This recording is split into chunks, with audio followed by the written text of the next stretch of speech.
بسم الله الرحمن الرحيم. السلام عليكم ورحمة الله وبركاته.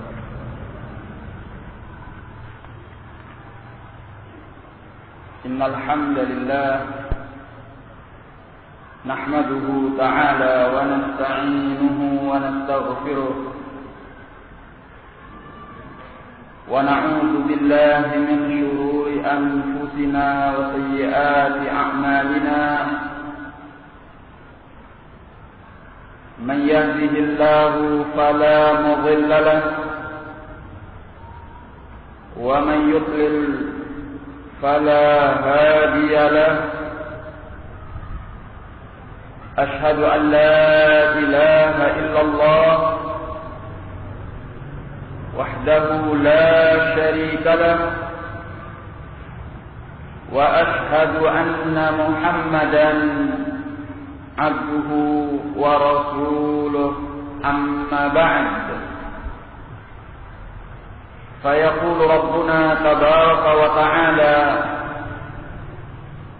يا أيها الذين آمنوا اتقوا الله حق تقاته ولا تموتن إلا وأنتم مسلمون. يا أيها الذين آمنوا اتقوا الله وقولوا قولا سديدا يصلح لكم أعمالكم ويغفر لكم ذنوبكم ومن يطع الله ورسوله فقد فاز فوزا عظيما. ويقول نبينا عليه الصلاة والسلام: فإن أصدق الحديث كتاب الله وخير الهدي هدي محمد صلى الله عليه وعلى آله وسلم وشر الأمور محدثاتها فإن كل محدثة بدعة وكل بدعة ضلالة وكل ضلالة في النار. إخواني في الدين rahimani wa rahimakumullah. Kita memanjatkan segala puji dan syukur kehadirat yang maha kuasa Allah subhanahu wa ta'ala yang kembali mempertemukan kita di dalam majelis yang mulia ini dalam rangka mempelajari agamanya. Kita akan kembali mempelajari kitab At-Tauhid karya Asy-Syaikh Al-Imam Muhammad bin Abdul Wahhab rahimahullah ta'ala, yang mana pada kesempatan ini kita akan membahas dan membaca bab yang baru setelah sebelumnya kita menyelesaikan bab Maja'atir Ruqa wat Tama'im, bab mengenai keterangan yang datang tentang ruqyah-ruqyah dan tamimah-tamimah. Maka dalam pertemuan ini kita melanjutkan kepada bab yang berikutnya. Qala Syekh Al-Imam Muhammad bin Abdul Wahhab rahimahullahu ta'ala, bab man tabarraka bi syajaratin aw hajarin wa nahwihima. Bab mengenai orang yang mencari berkah dengan pohon atau dengan batu atau dengan yang sejenis keduanya. Wa qaulillahi ta'ala, demikian pula dengan firman Allah Ta'ala ini dalam surah An-Najm ayat yang ke-19 sampai ke-23. Afara'aytumul Lata wal Uzza wa manata ats-tsalitsata al-ukhra alakumudz-dzakaru wa lahul untha tilka idzan qismatun diza. Apakah kalian tidak melihat kepada Allat wal Uzza dan Manat sebagai berhala yang ketiga, yang lainnya? Apakah milik kalian anak lelaki, sedangkan untuk Allah anak wanita? Itu adalah pembagian yang tidak adil. Qala an Abi Waqid al-Laythi radhiyallahu anhu qala kharajna ma'a Rasulillah sallallahu alaihi wasallam ila Hunain. Beliau berkata, kami keluar bersama Rasulullah sallallahu alaihi wasallam ke wilayah Hunain. Wa nahnu hudatsa'u ahdin bi kufr. Sementara kami adalah orang-orang yang baru saja keluar dari kekafiran.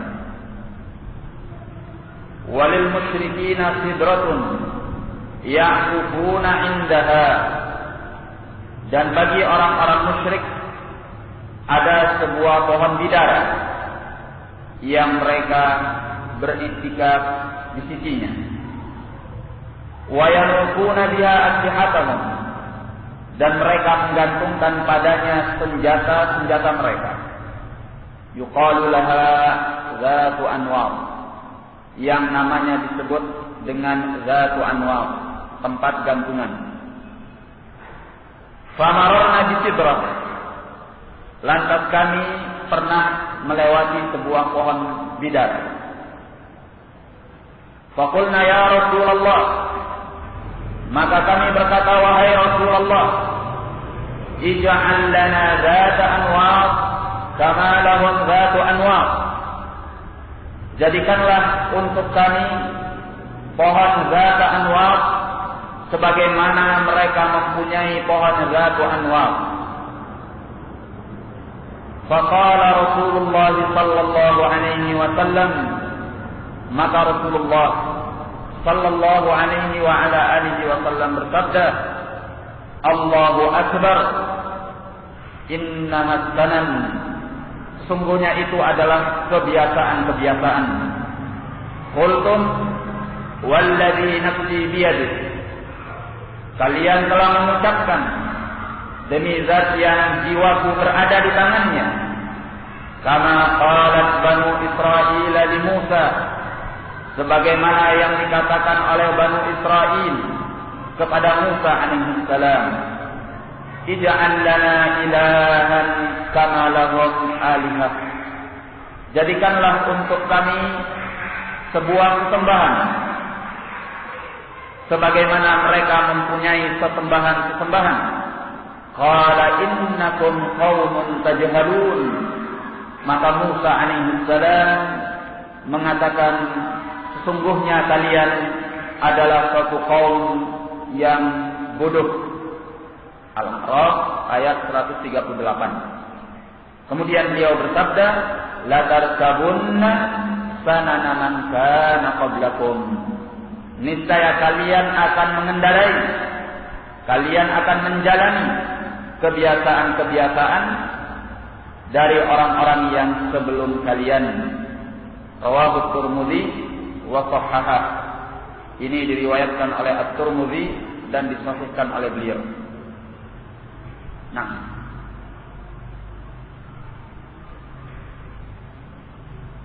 dan disahihkan oleh Syekh Al-Albani rahimahullah dalam Sahih Sunan At-Tirmidzi. Nah, pada jilid yang kedua, halaman 465. Qoi, Ikhwan Fiddin rahimani wa rahimakumullah. Di hadapan kita adalah pembahasan yang sangat penting, yaitu mengenai tabarruk, mencari berkah dengan pohon atau dengan batu atau dengan yang sejenis keduanya. sebelum kita membahas pembahasan tabarruk, perlu kita ketahui bahwa bab ini menunjukkan bahwa seorang mukmin, seorang muwahhid tidak boleh bergantung kecuali hanya kepada Allah. Tidak boleh bergantung kepada makhluk, apapun bentuk makhluk itu. Apakah bentuk makhluk itu pohon atau batu atau apapun juga. Karena tempat bergantungnya seorang yang mukmin atau seorang yang muwahhid adalah Allah Subhanahu wa ta'ala. Beliau menyatakan, man tabarraka bi syajaratin aw hajarin wa nahwihima. Orang yang bertabarruk dengan pohon atau batu atau yang sejenis dengan keduanya. Apa itu tabarruk? Ma huwa tabarruk? Apa itu artinya mencari berkah? Ya. At-tabarruk diambil dari kata al-barakah. Ya, al-barakah. Sedangkan al-barakah hiya kasratul khair wa thubutuh. Kasratul khair wa thubutuh. Ya. Kebaikan yang banyak dan menetapnya kebaikan itu pada sesuatu. Disebut dengan al-barakah. Maka kalau kita sebut ini barakah, artinya apa? Bahwa ini kebaikannya banyak dan kebaikannya itu menetap, tidak hilang. Maka disebutlah dengan barakah. Kenapa makna al-barakah adalah kasratul khair wa thubut? Kebaikan yang banyak dan menetap. Karena al-barakah itu diambil dari kata al-birkah. Apa makna al-birkah? Al-birkah itu adalah bak air. Bak air yang menampung air itu punya dua kelebihan dibanding dengan aliran air. Apa dua kelebihan itu? Yang pertama adalah al-kasrah, yang kedua adalah al-thubut. Bahwa bak air itu punya kelebihan bahwa dia menampung banyak air. Kalau tempat aliran air, airnya mesti tidak banyak. Karena airnya selalu mengalir dan tidak menetap. Demikian pula yang kedua, wa thubutuh. Bahwa airnya menetap. Kalau aliran air, airnya akan mengalir dan hilang. Karena al-barakah diambil dari kata al-birkah, maka al-barakah itu berarti kasratul khair wa thubut. Berarti kebaikannya banyak dan menetap, eksis. Maka disebutlah dengan al-barakah. Ya. Jadi at-tabarruk huwa qalabu al-barakah. Ya. Berarti at-tabarruk qalabul barakah. Mencari barakah, mencari kebaikan yang banyak yang menetap. Maka disebutlah dengan at-tabarruk. Nah, jadi barang siapa yang mencari berkah dengan pohon atau dengan batu atau dengan yang jenis kedua, mencari barokah itu ada dua jenis. Ya, secara umum, ala sabilil ijmal, al-barokah terbagi kepada dua. Ada yang bentuknya bi amrin syar'iyyin. Ada yang bentuknya berkah itu dicari dengan sesuatu yang disyariatkan. Apa contohnya? Misal banyak sekali. Seperti membaca Al-Quran. Al-Quran itu banyak sekali barokahnya.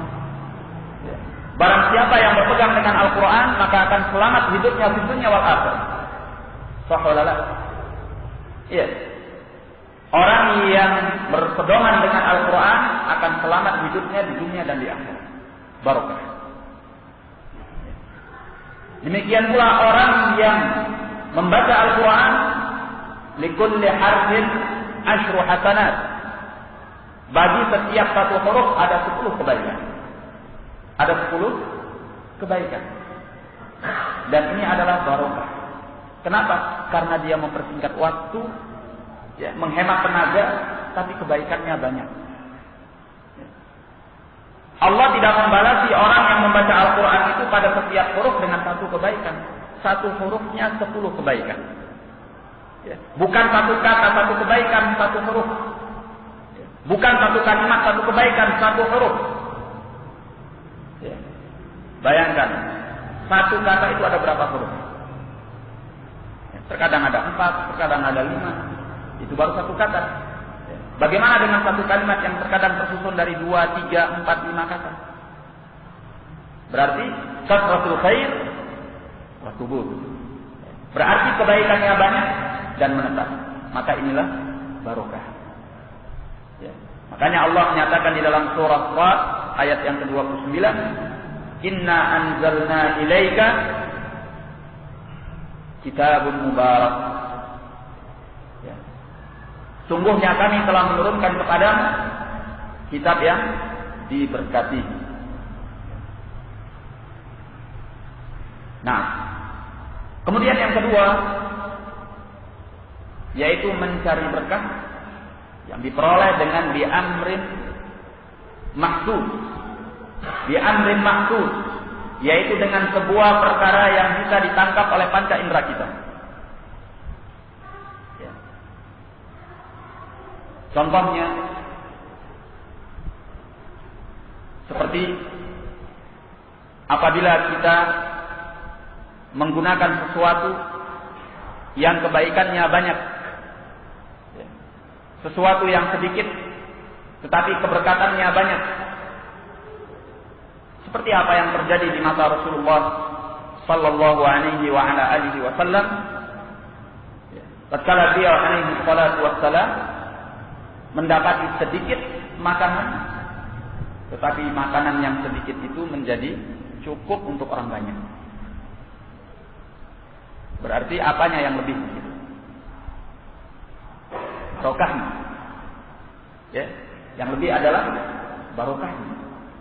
Di samping itu juga merupakan mukjizat dari Nabi sallallahu alaihi wasallam yang telah diberikan oleh Allah Tabaraka wa Ta'ala. Nah, ikhwan fillah rahimani wa rahimakumullah. Kemudian barokah itu dipandang dari sisi turunnya. Barokah itu bisa menjadi barokah yang sahihah, bisa pula menjadi barokah yang batilah. Ya. Bisa barokah itu adalah barokah yang benar, yang memang merupakan kebaikan yang banyak yang datangnya dari Allah.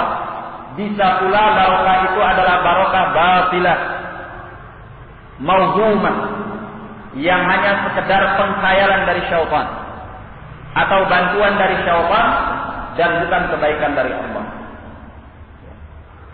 Bagaimana kita tahu bahwa ini barokah sahihah, ini barokah batilah? Kita membedakannya dari orang yang mendapatkan barokah itu. Kalau orang yang turun kepadanya barokah adalah orang yang hidupnya berpegang dengan Alkitab dan Sunnah, ya, mengamalkan Al-Quran dan Al-Hadis dengan pemahaman salaf. Ya, perlu saya tambahkan dengan pemahaman salaf karena itulah pemahaman yang benar. Ya. Dan juga untuk menutup tuduhan sebagian orang supaya tidak salah paham. Supaya kita tidak dianggap hanya mengajak kepada Al-Quran wal Hadis. Baik, apabila orang itu berpegang dengan Al-Kitab was Sunnah ala fahmi salaf, ketika dia menampakkan sesuatu yang dipenuhi dengan barokah, berarti barokahnya sahih. Ya. Seperti apa yang terjadi pada para ulama kita, ya, di mana mereka diberi keberkatan oleh Allah dengan umur yang pendek, tetapi kebaikannya dikenang sepanjang masa. Siapa yang tidak kenal dengan Al-Imam An-Nawawi rahimahullah? Ya. Yang disegani oleh kawan dan lawan. Yang kitab-kitab beliau diambil kemanfaatannya oleh ahlus sunnah dan juga oleh ahlul bidah. Seperti Riyadhus Shalihin, seperti Al-Arba'in dan yang lainnya. Dalam keadaan beliau rahimahullah umurnya pendek. Beliau termasuk ulama yang meninggal dalam usia muda. Al-Imam An-Nawawi rahimahullah. Ya. Kalau agak mundur sedikit ke sini, yang hampir mendekati masa kita, seperti Al-Hafiz Al-Hakami rahimahullah, meninggal dalam usia 35 tahun. Tapi siapa yang tidak kenal dengan Al-Hafiz Al-Hakami rahimahullah? Ya. Seorang alim ulama sunnah dari wilayah selatan Saudi Arabia, Imam Tauhid. Karya-karya beliau dalam bab tauhid adalah karya-karya yang sangat bermanfaat, dikenal di dunia Islam. Dalam usia yang muda, meninggalnya 35 tahun. Ya. Berapa usia kita sekarang? Hadhihi hiya barakah. Saya saja lebih dari 35 tahun. Tapi tidak mampu berbuat seperti apa yang dilakukan oleh Al-Hafiz Al-Hakami rahimahullah. Barakatul umr. Ya, berarti berkahnya ini berkah yang sahih. Ya. Ada berkah yang batil. Apa itu berkah yang batil? Apabila berkah itu turun kepada salah seorang dari wali min awliya syaitan. Ya. Seperti yang biasa dianggap oleh sebagian manusia tentang seseorang yang sudah meninggal kemudian bisa mendatangkan keajaiban-keajaiban. Ya, apabila ada orang yang mau meminta kepadanya dan datang ke kuburannya, menyembelih di kuburannya, bernazar kepadanya, maka dia akan bisa mendapatkan apa yang dia inginkan dari mayit tersebut karena dia wali min auliyaillah menurut mereka. Ya. Wa subhanallah, terkadang apa yang mereka inginkan dari wali ini tadi terjadi. Ya. Misalnya anaknya sakit, kemudian dia datang ke kuburan wali ini, ya, nazar mau nyembelih seekor kambing misalnya untuk kuburan ini. Ya, karena ini kuburan keramat milik wali fulan. Subhanallah, dikabulkan oleh Allah. Anaknya sembuh setelah itu. Inilah barokah batinah. Yang bisa jadi terjadinya itu karena bantuan syaitan. Fitnah yang mana syaitan ingin menyesatkan orang tersebut. Maka kita katakan itu adalah barokah batinah. Barokah batinah. Ya, karena terjadinya dengan sesuatu yang menyelisihi Alkitab was sunnah. Ya, bahkan merupakan syirik yang besar kepada Allah tabaraka wa taala. Kemudian ikhwan fillah rahimani wa rahimakumullah, yang tadi telah kita jelaskan bahwa barokah itu ada dua. Ada barokah yang terjadi dengan sesuatu yang disyariatkan, ada pula barokah yang terjadi dengan sesuatu yang ditangkap oleh panca indera kita. Ya. Barokah yang terjadi dengan sesuatu yang disyariatkan, barakallahu fikum, ini ada beberapa jenis. Selama kita melaksanakannya sesuai dengan tuntunan syariah, maka kita akan mendapatkan berkahnya. Ya.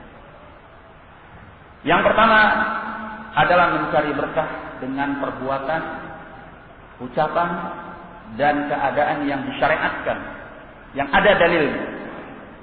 Ya. Maka ini adalah keberkatan yang akan membawa kita kepada keberkatan yang benar, keberkatan yang sahih. Ya.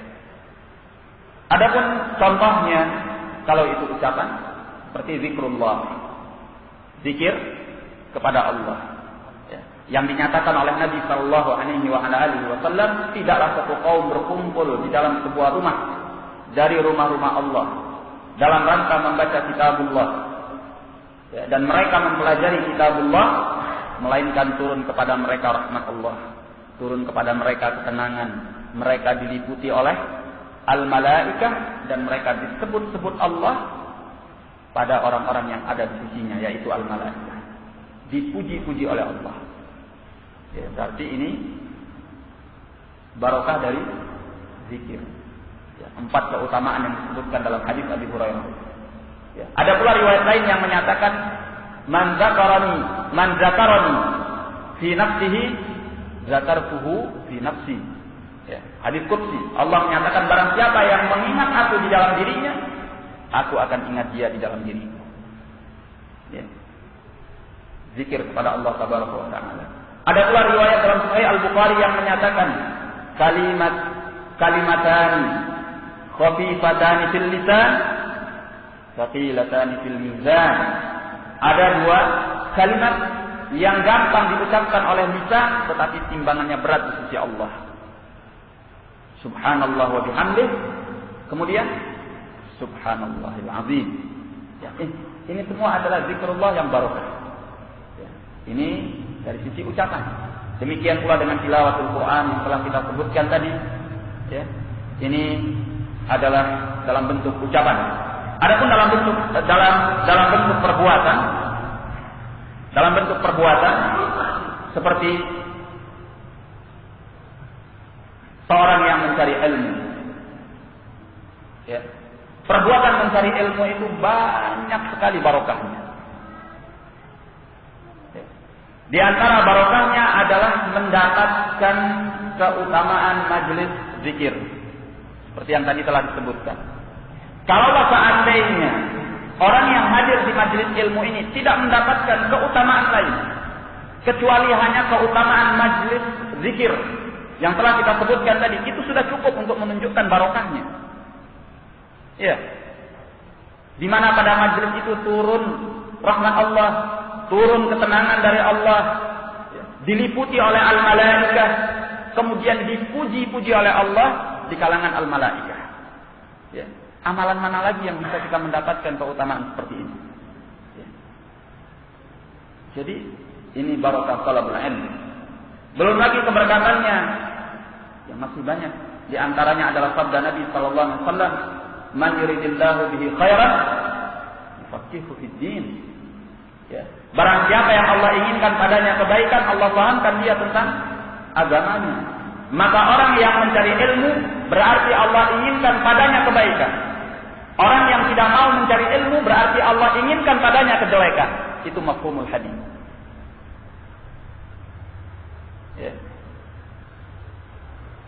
Belum lagi riwayat yang menyatakan innal malaikata la tadau ajnihataha li talibil ilmi ridwan bima yatlub. Bahwasanya para malaikat itu meletakkan sayap-sayapnya kepada para penuntut ilmu karena ridha terhadap apa yang mereka perbuat. Malaikat saja meletakkan sayapnya karena senang, suka kepada para penuntut ilmu. Ya.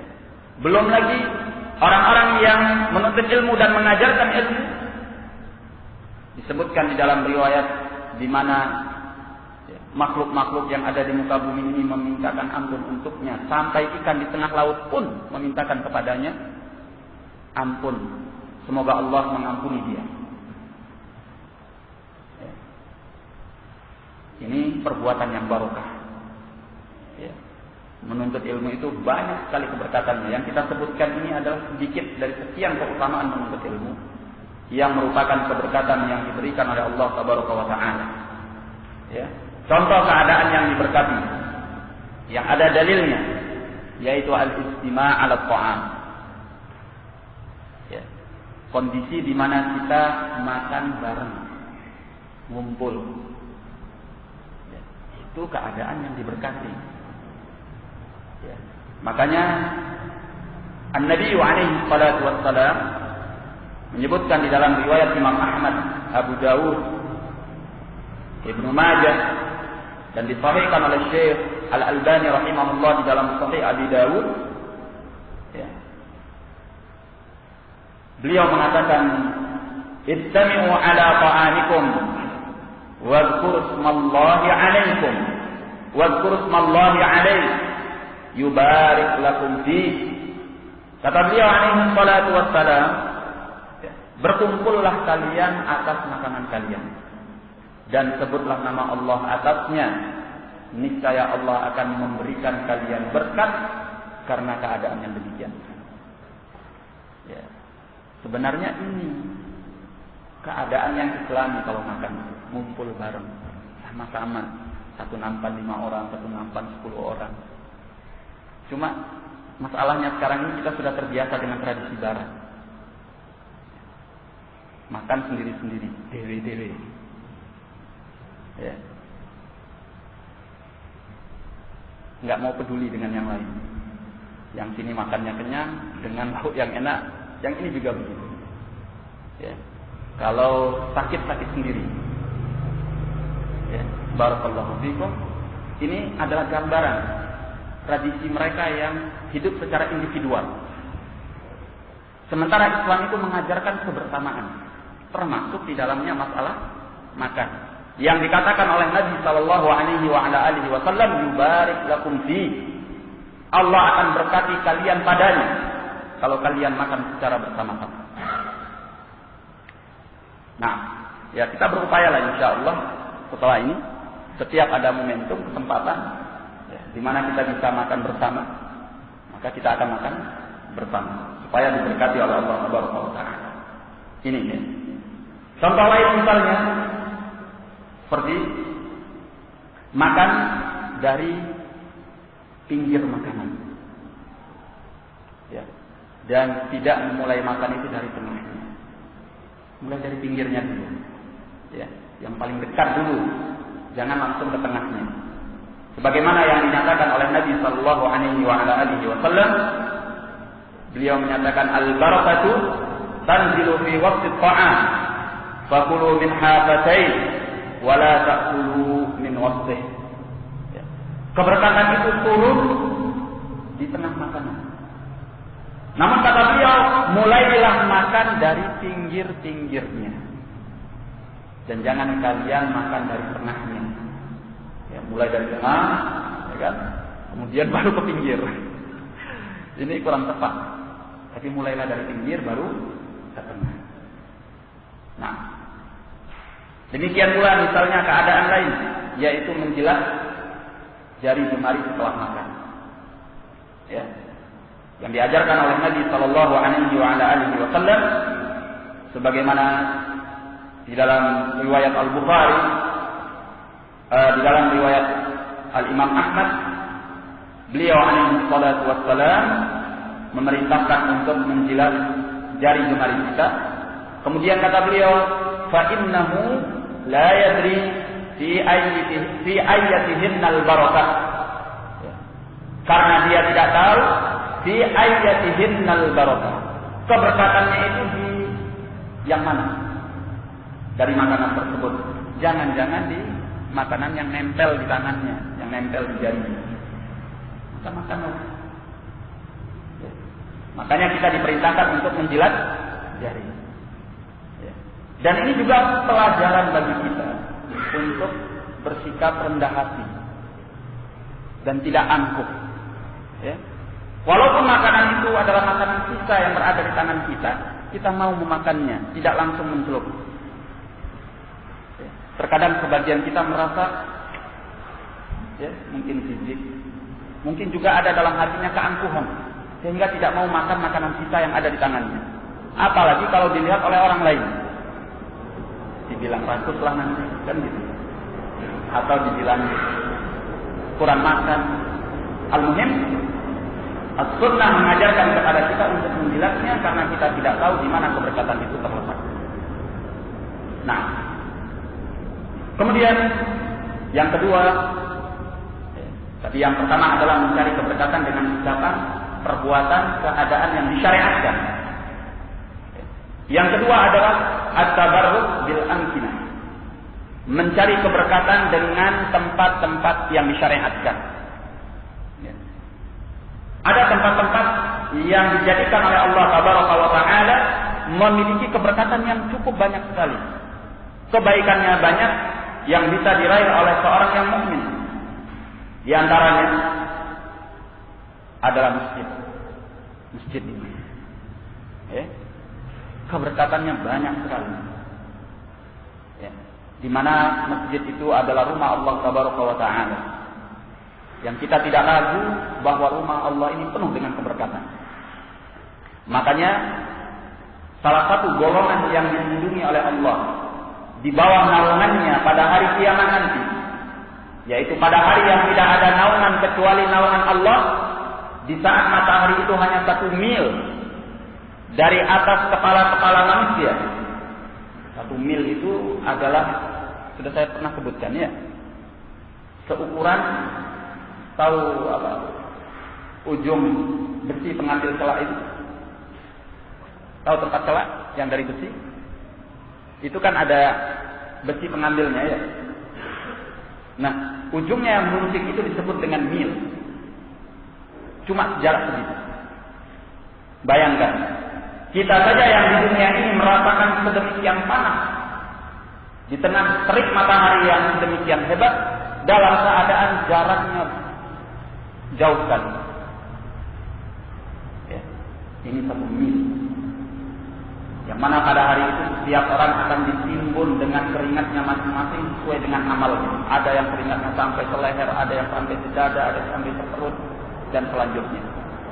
Nah, di antara orang yang akan dilindungi oleh Allah pada hari yang manusia membutuhkan perlindungan dan naungan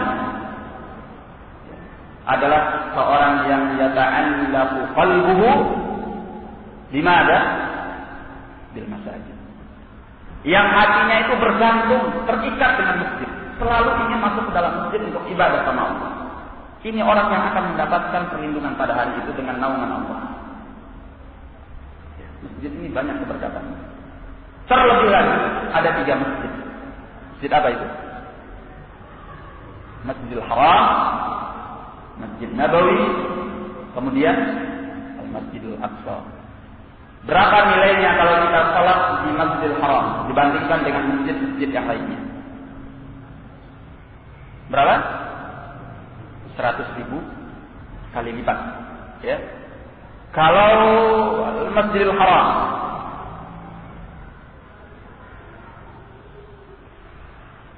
nah, kalau Masjid Nabawi, tadi Masjidil Haram 100.000 kali lipat. Masjid Nabawi berapa? 1.000. Kalau Al-Masjid Al-Aqsa 500. Ya. Ini juga keberkatan yang cukup banyak.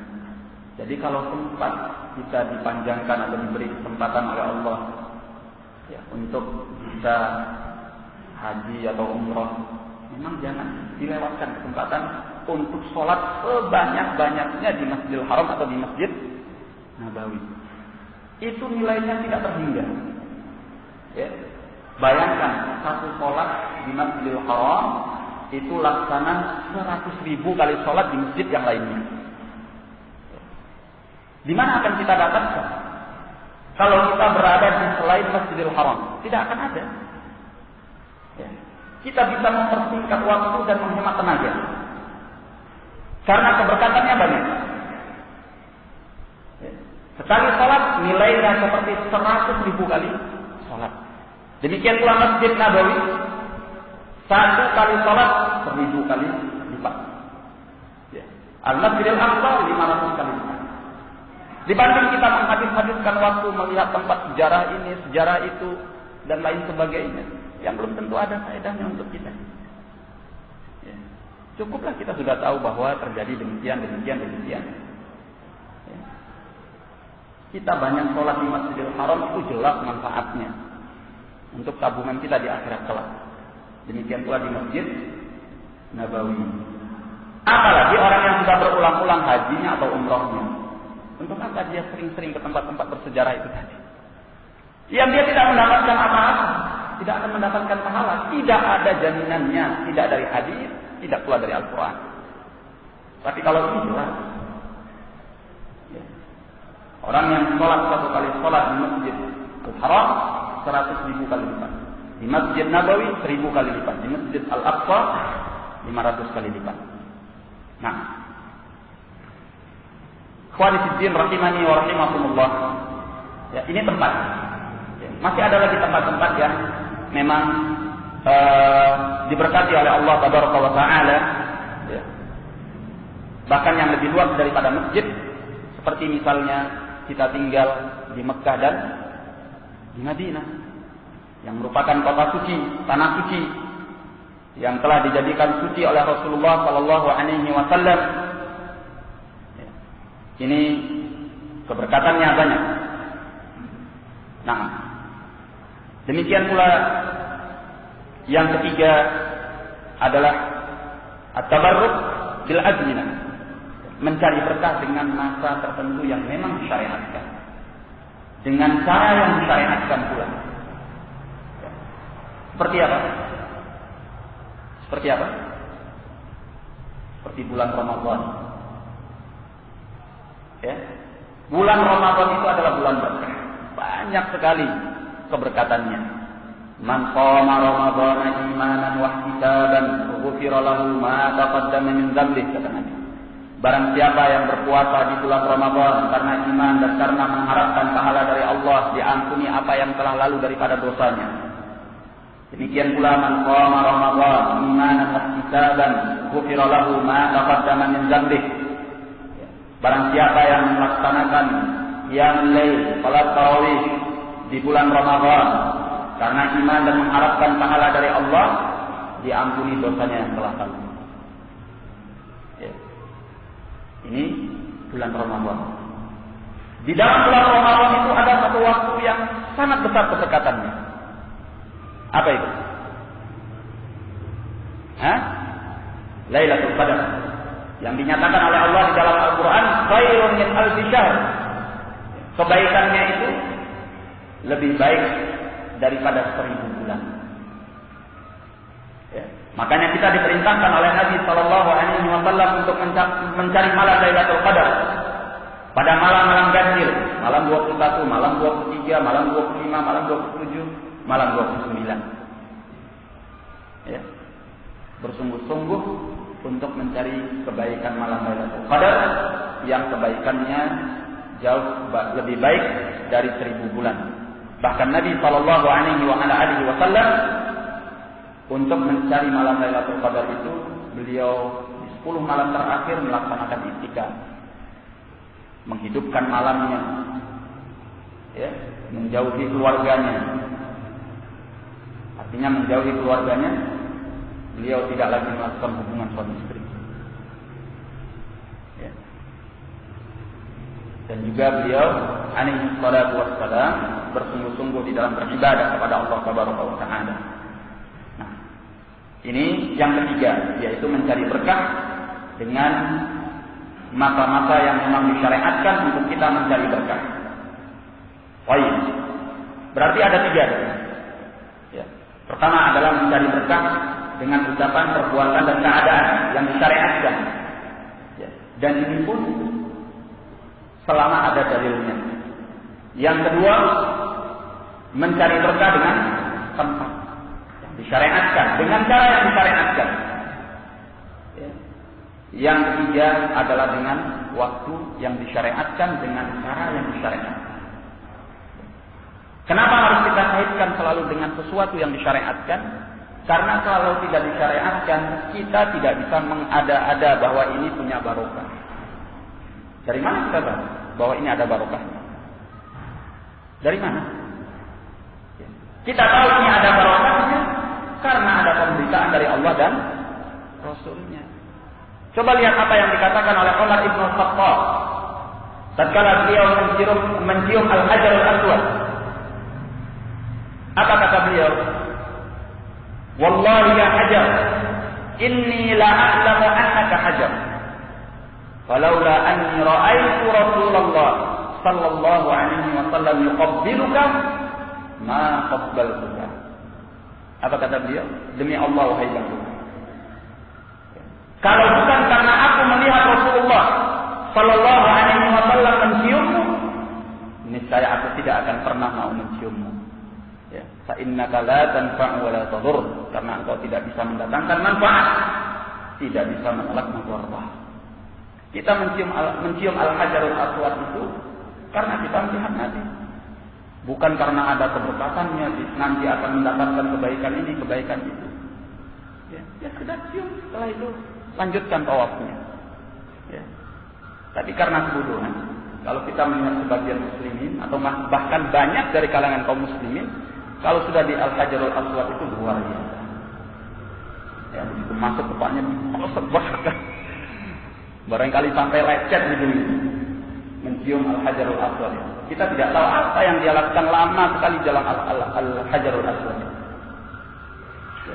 Bahkan banyak pula di antara mereka yang hanya untuk mencium Al-Hajarul Aswad, dia tidak peduli kalau dia jatuh ke dalam perkara yang merupakan kemaksiatan kepada Allah, terutama wanita-wanita muslim. Dan terlebih khusus yang datang dari negeri kita ini, yang tidak peduli dia. Walaupun dia berdesak-desakan dengan lelaki yang bukan mahramnya, sampai terbuka cadarnya, sampai terbuka jilbabnya, khalas. Yang penting dia bisa mencium Hajarul Aswad. Kadang dia diangkat sama laki-laki yang nggak tahu siapa ini, ya, diuncalkan, dilempar untuk bisa sampai ke Al-Hajarul Aswad. Dia tidak peduli. Subhanallah, memang ada apanya Al-Hajarul Aswad? Ada apanya? Sampai saat gitunya. Padahal Umar bin Khattab mengatakan apa? Kalau bukan karena aku melihat Rasulullah SAW menciummu, aku tidak akan mau menciummu. Nah, kita menciumnya semata-mata ittiba'un Nabi SAW. Jadi artinya barakallahu fikum bahwa sesuatu itu kita cari berkatnya kalau ada dalilnya. Atau karena dia sesuatu yang memang sudah diketahui secara panca indera, banyak barokahnya. Ya. Banyak barokahnya. Seperti makanan yang memang di dalamnya terkandung kemanfaatan-kemanfaatan, menyehatkan begitu. Ya. Ini tidak mengapa karena mujarrad. Ya, secara hukum alam memang dia mengandung banyak kebaikan. Ya. Nah, demikian pula dengan minuman. Selama itu bisa diketahui secara hukum alam, dia mempunyai hal-hal yang memang mendatangkan kebaikan yang banyak bagi manusia, ini tidak mengapa. Karena ditangkap oleh panca indera kita, berarti Allah telah menjadikan di dalamnya keberkatan itu. Tapi kalau sesuatu yang masih kita tebak-tebak, kita reka-reka, kita sangka-sangka, ini tidak boleh. Nah, termasuk di dalam pembahasan ini adalah mencari berkah dengan sisa-sisa orang yang saleh. Memang orang saleh ini menjadi fitnah yang besar bagi umat tatkala umat itu jahil, tidak punya ilmu, sehingga mereka menjadikan banyak hal dari orang-orang saleh ini sebagai fitnah. Di antaranya mencari berkah dengan sisa-sisa orang saleh. Coba lihat orang-orang yang jahil yang tidak mengerti Alkitab dan Sunnah dengan pemahaman yang benar. Kalau kiainya sedang minum dari gelas seperti ini, kemudian kiainya pergi, coba perhatikan apa yang terjadi. Ya, rebutan. Bahkan bukan hanya sekedar rebutan, bisa menjadi pertikaian, sengketa yang sulit. Nah, ala kulli hal bahwa dua perkara ini harus kita perhatikan. Pertama, harus ada dalilnya secara syar'i. Yang kedua apa? Sesuatu yang memang ditangkap oleh panca indera kita, diketahui bahwa di dalamnya mengandung unsur kebaikan yang banyak. Nah, maka inilah sebagai muqaddimah dari pembahasan kita mengenai at-tabarruk. Semoga Allah tabaraka wa taala memberikan kepada kita keberkatan yang cukup banyak, dan insyaallah kita lanjutkan pada pekan depan. Wabillahi taufiq wal hidayah. Assalamualaikum warahmatullahi wabarakatuh.